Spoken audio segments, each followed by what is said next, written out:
نحمدك يا مجيب كل سائل والصلاة والسلام على سيد الأنبياء والمرسلين وعلى آله وأصحابه وأزواجه وعلماء ملته أجمعين أما بعد فأعوذ بالله من الشيطان الرجيم بسم الله الرحمن الرحيم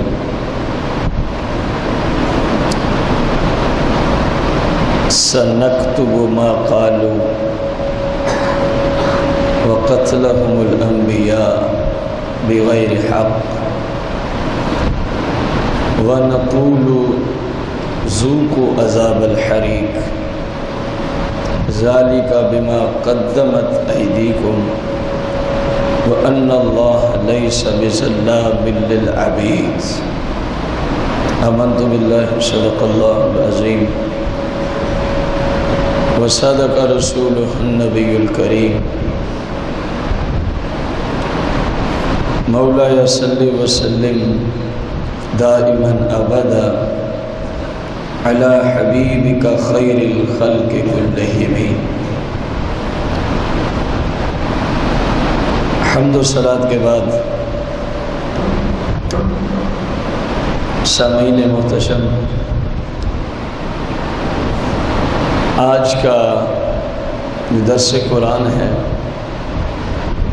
بڑا ہی اہم ہے، خصوصاً اپنے زمانے اور معاشرے کی طرف نسبت کرتے ہوئے، جس کا موضوع بنتا ہے ظالم کے کردار سے راضی ہونے والا اللہ کے نزدیک ظالم ہے، خواہ اس کے اور اس کے زمانے میں ہزاروں سال کا فرق پڑا ہو۔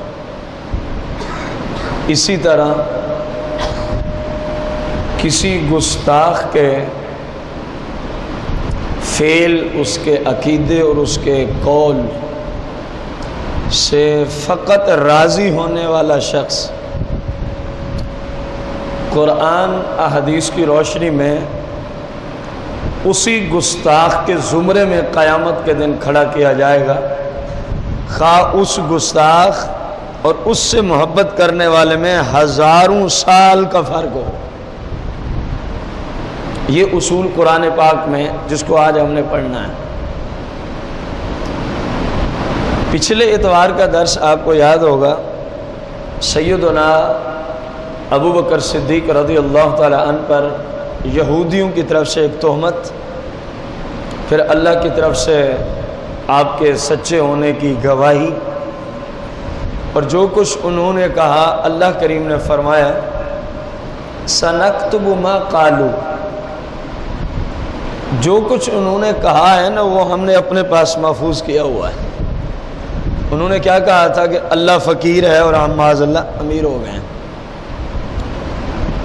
اگلی بات وَقَتْلَهُمُ الْأَنْبِيَاءَ بِغَيْرِ حَقٍّ، اور ان کا انبیاء کو شہید کرنا،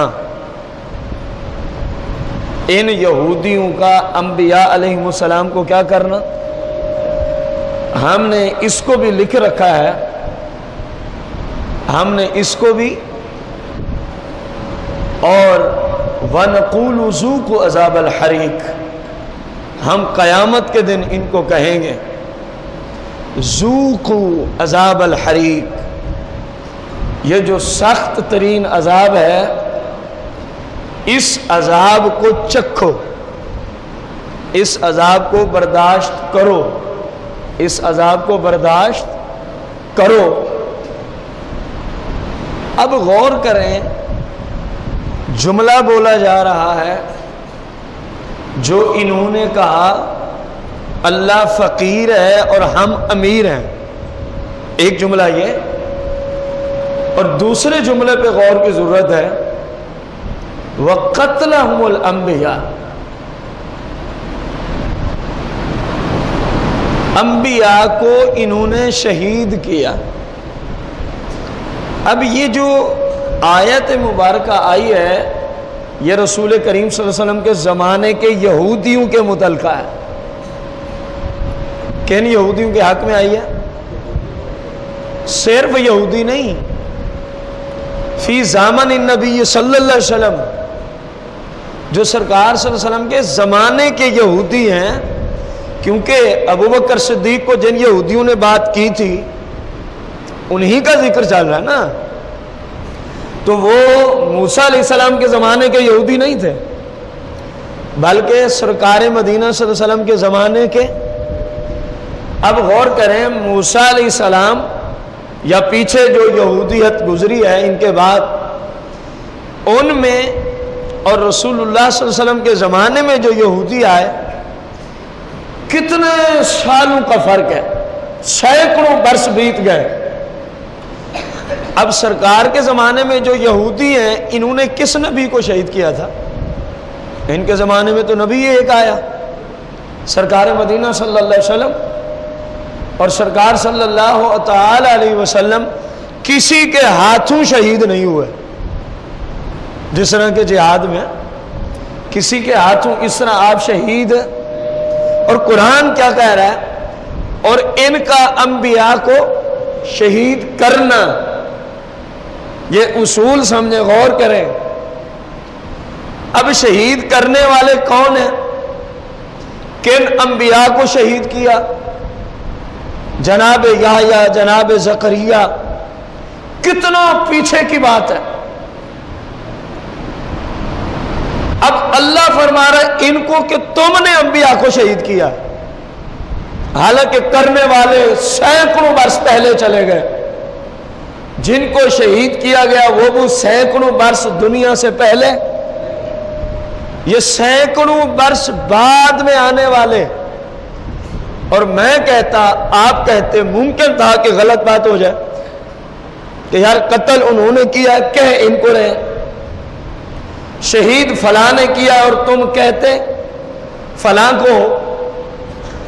اب یہ تو اللہ کا حکم ہے، قرآن ہے، جو اس کو صحیح نہ مانے وہ دائرہ اسلام سے، کیونکہ قرآن مجید ہے۔ فرمایا کہ جو تم نے ابوبکر صدیق کو کہا میں نے اس کو بھی لکھا ہوا ہے، اور جو تم نے انبیاء علیہ السلام کو کیا کیا ہے ہم نے اس کو بھی لکھا ہوا ہے۔ اب شہید کرنے والے سینکڑوں برس پہلے کے، اور یہ سینکڑوں برس بعد میں، یہ بات سمجھ آئی ہے آپ کو؟ اب وہ جملہ سنیں جو مفسر قرآن نے اس آیت کے تحت لکھا ہوا ہے۔ یہ عربی مفسرین کرام نے، اور یہ نہ بھی لکھیں، کم از کم عقل بھی تو کوئی چیز ہے نا۔ قرآن تو کہہ رہا ہے نا شہید کرنے والے سینکڑوں برس پہلے آئے، اور جن کو کہا جا رہا ہے تم نے شہید کیا، یہ سینکڑوں برس بعد میں آ رہے ہیں، سینکڑوں برس بعد میں آ رہے ہیں۔ کوئی قانون بن رہا ہے کہ نہیں بن رہا؟ اب وہ کیسے بن رہا ہے یہ اب تفسیر کی ضرورت ہے کہ یا اللہ عجیب معاملہ ہے۔ قتل کرنے والے، شہید کرنے والے ہزاروں برس، سینکڑوں برس پہلے آئے، جن انبیاء کو شہید کیا سینکڑوں برس وہ پہلے آئے، اور جب تو فرما رہا ہے کہ ان کا شہید کرنا یہ سینکڑوں برس بعد میں آئے، مالک آخر اس کی وجہ کیا ہے؟ تو مالک نے قرآن مجید فرقان حمید کو سمجھنے والے جو نفوس قدسیہ پیدا کیے مفسرین عظام، انہوں نے اس سوال کو بھی لکھا اور اس کے جواب کو بھی لکھا ہے۔ وَإِنَّمَا نُصِبَ، بے شک نسبت کی گئی، قتل الانبیاء علیہم السلام الی الیہود الذین کانوا فی زمن النبی صلی اللہ علیہ وسلم۔ کہہ رہے یہ عجیب معاملہ نہیں، شہید کرنے والے کب کے مر گئے، جہنم رسید ہو گئے، اور اب نسبت کی جا رہی ہے الی الیہود الذین، ان یہودیوں کی طرف، کانوا فی زمن النبی صلی اللہ علیہ وسلم، جو سرکار کے زمانہ مقدس کے ہیں۔ اب